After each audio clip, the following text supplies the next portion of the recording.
G'day all and welcome to Murder Valley.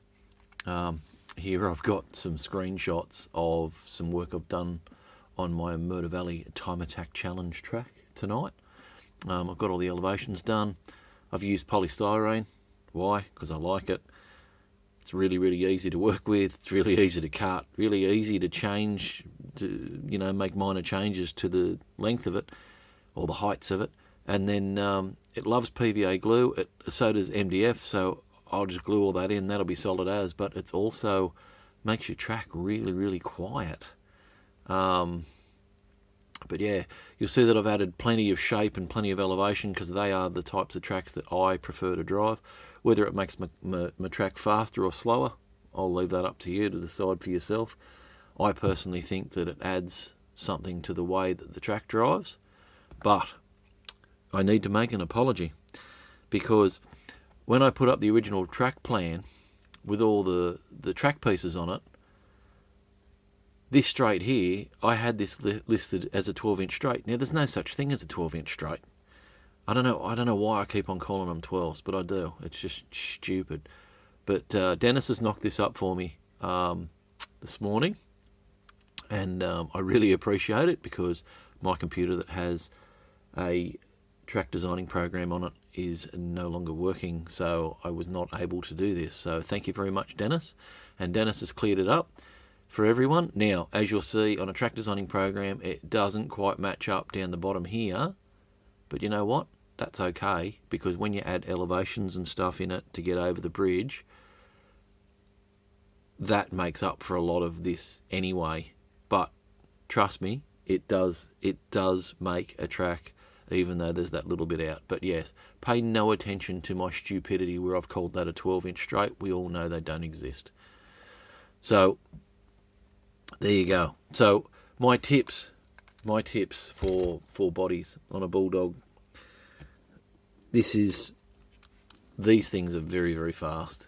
They handle very well. The weight's very low. Obviously, this one is missing windows, or is missing a window. But other bodies that I would recommend, the Datsun 240Z handles very well.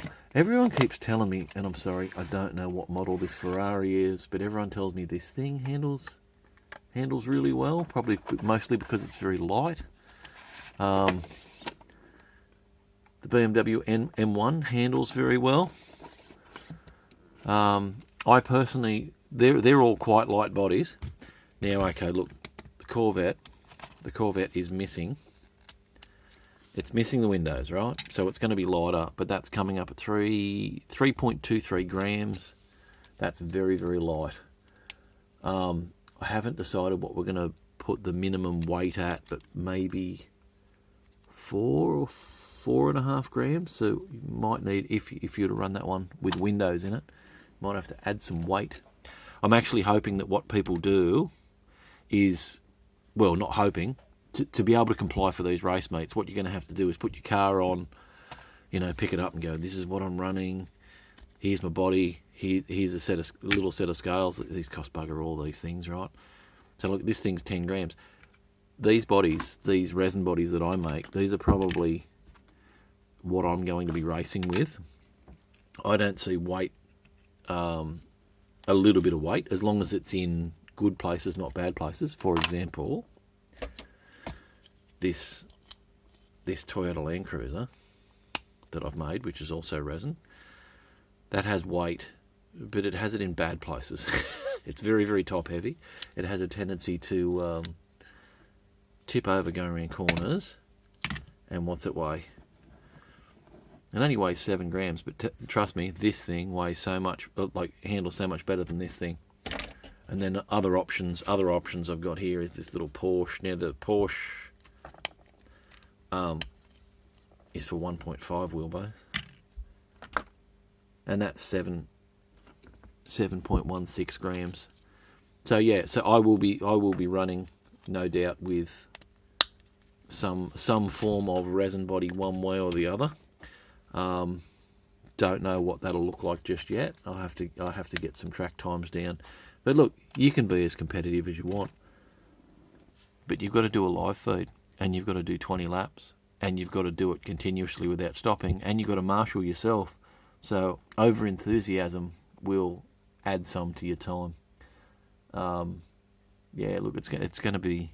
I think it's going to be an interesting little challenge, and things that I'd love to do. Remember, when you build your track, leave enough room for a truck to fit under the overpass. Don't make it super low, because I'm expecting. Who knows? Someone might put up a challenge. What's the best time you can get with an AFX truck with a magna traction chassis under it? There'll be people who'll say, "Oh, what's the best time you can get with a 440 X2?" The main challenge will be this, and this is what it'll be kept on. But just for a bit of banter between blokes, like there'll always be someone. There'll be probably blokes with Viper V specs going, "What's the fastest lap time you can get?" There's nothing wrong with that. But I'd love to hear if there's other chassis that you think the challenge can be held with, that can be easily scrutineered visually. So I don't know how you do that. I've mentioned this in another video. I don't know how you do that with cars with neodymium magnets in them, or neo magnets if short, because not everyone's going to have a set of scales that they can measure them on. So therefore, it's going to be very, very hard to scrutiny those cars. So people could be upgrading magnets, and it's very, very hard to scrutiny that. But this is why we picked the Bulldog, because it's very, very easy. Bulldog and Turbo, it's very, very easy to tell whether it's got a standard magnet in it or not. And the other thing, tyres, because tyres are going to be open as long as they're silicon over foam. I will be racing using foam tyres because I like them. And I make them, so I can. But I highly recommend these Viper M1 tyres on the back of a Bulldog or a Turbo. These are made for the Mega G Plus. So if you look on Viper and you look in the Mega G Plus listings, they have these. You can get. We've got colours. We used to race with colours because Viper was the only one that had pink tyres, and we had an issue with a driver who ran with a tyre that wasn't a legal tyre, and because it was black, no one could tell. So we used to race with these because they're a visual scrutineering thing. But yeah, so that's why M1 in pink. That's just, I got bags and bags of them still from when we used to use them. They're a good tyre, and I think they balance well with the amount of traction level that these have. There's the S1 tyre, which is softer. I think they work better with a slightly higher magnet, but hey, everyone's got a different opinion. Everyone's got a different way of driving, and that is part of what this challenge is about. This is what do they say when the flag drops, the bullshit stops? That's how it goes, isn't it? So it's like everyone's got the different theories about what makes cars fast and what handles better and who can build a faster car. Well, here's your opportunity: build a track and bring it. So no upgraded parts, but tyres of choice because they're too hard to scrutiny or otherwise. So I guarantee there'll be some competitive blokes out there. And actually, I think my wife is going to compete in this as well because she can drive. She can drive really well. She came out the other night while we were having a bit of a run round it and put in a very competitive time. So if there's anyone out there who's building a track that whose wife wants to go, who can drive or just wants a bit of a challenge, hey, let's bring it. Do we need a separate female competition, or do we just put it? I think we just put it in. I was thinking about breaking it up into novice and pro, but I don't know. What do you think? Put it in the comments. Do we need a kids comp? Is there going to be enough people building tracks for this sort of stuff with enough drivers? I don't know, because don't forget, once you build a track, invite all your mates round, let them have a go as well. So I'm really looking forward to where this could potentially go, and having more people for me to race just around the world. I reckon it's an awesome idea. I know that Tom over in the US had already put a practice track together, and he's taken it back apart, and he assures me that his plan now is to put a separate table together and build a committed track for it, which is awesome. I love that. Love the sound of that. Just make sure that when you build your tracks, you get them nice and smooth. That's get your rail smooth, get your joins smooth. I will be screwing mine down. I will be putting up more progress pics of mine, and letting people know how I build it. But yeah. Anyway, thanks very much for watching, and hopefully we'll see you in the comp.